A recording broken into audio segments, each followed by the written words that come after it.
Malaysia Air Flight 17 tragedy, the second tragedy. This time a passenger jet carrying 298 people shot down near the Ukraine-Russia border yesterday. As the investigation continues at that crash site, President Obama and the Ukrainian Prime Minister are demanding justice. President Obama said today there is clear evidence that Malaysia Airlines Flight 17 was brought down by a surface-to-air missile in an area of Ukraine controlled by pro-Russian separatists.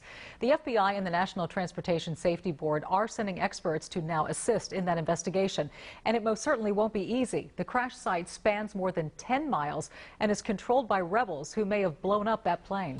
We've learned that at least one American was among the 298 people killed. Quinn Schonsman was a native of New York City.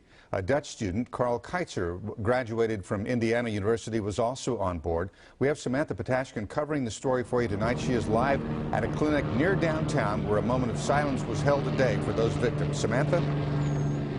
That's right. We now know about 100 passengers on board Flight 17 were headed to an international AIDS conference. Just a huge loss that's hitting close to home for this AIDS clinic behind me, as well as Houston's research community.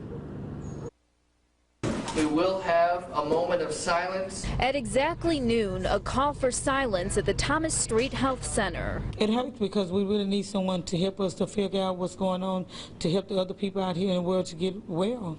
People close their eyes and remember the nearly 100 AIDS researchers on board Flight 17. They were headed to an international AIDS conference in Australia. As we await the names of the people who are on the plane, it really brings it home to you that it could be a loved one or a colleague. Today we're learning some of those names, among them Joseph Lange, a Dutch father of 5 and top AIDS researcher. And I found him to be not just a good physician, but a fantastic research physician. Dr. Joseph Gath is an HIV specialist in Houston. He met Lange about 20 years ago and they remained friends. The last time he saw him was just 6 months ago at a conference. He looked great. He was his usual self. Hey, Joe, let's grab a cup of cappuccino. The loss of Lange and so many other talented experts, Dr. Gath says, will no doubt be felt. I'm still unable to process it at this point in time. It just feels like it's a bad dream they're going to wake up from. Now he says it will be up to the rest of the research community to push forward the agendas of dozens of colleagues